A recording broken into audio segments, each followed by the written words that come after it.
Hello बच्चों, तो चलिए इस प्रश्न को पढ़ते हैं। फलनों का x के सापेक्ष समाकलन ज्ञात कीजिए e की घात x बटा 2। तो यहाँ पर देखो हमें बोला गया है कि ये जो फलन है इसका हमें x के सापेक्ष समाकलन ज्ञात करना है। क्या फलन दिया हुआ है? e की घात x बटा 2। तो इस प्रश्न में आगे बढ़ने से पहले इस प्रश्न से संबंधित जो मुख्य अवधारणा है उसकी हम चर्चा कर लेते हैं।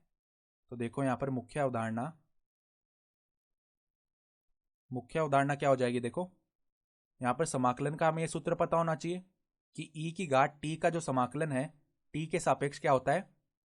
e की घात t प्लस में समाकलन का अचर c। ठीक है, ये सूत्र हमें पता होना चाहिए। तो देखो अब हम क्या करते हैं, समाकलन करते हैं। तो उस समाकल को हम i बोल देते हैं। तो i बराबर में क्या आएगा? देखो क्या फलन लिखा हुआ है, e की घात x बटा 2 और किसके सापेक्ष करना है? x के सापेक्ष। तो यहाँ पर dx लिख देंगे।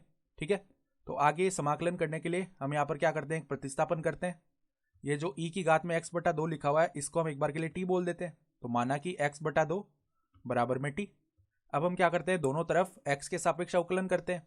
तो यहाँ पर देखो x बटा 2 लिखा हुआ है, तो x के सापेक्ष अवकलन किया तो 1 बटा 2 जो अचर है वो तो अवकलन के बाहर आ जाएगा और x का अवकलन x के सापेक्ष एक ही हो जाएगा। तो यहाँ पर 1 बटा 2 लिख देंगे।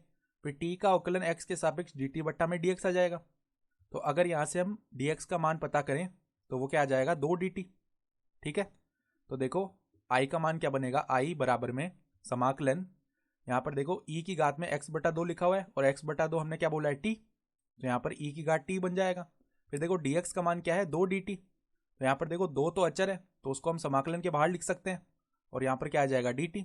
तो देखो यहाँ पर अब ये सूत्र लगा सकते हैं हम, e की घात t dt वाला। तो ये क्या बन जाएगा हमारे पास में, 2 e की घात t प्लस में c। ठीक है, अब t का मान भी रख देते हैं x बटा 2। तो ये क्या आ जाएगा, 2 e की घात x बटा 2, यानी कि क्या बनेगा, देखो हमारे पास में 2 e की घात में x बटा 2 प्लस में समाकलन का अचर c।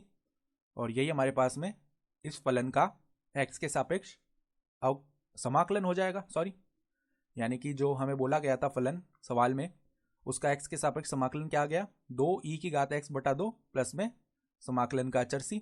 ठीक है, और यही हमारा उत्तर भी हो जाएगा। तो आशा करता हूं कि आपको ये प्रश्न समझ में आया होगा। धन्यवाद।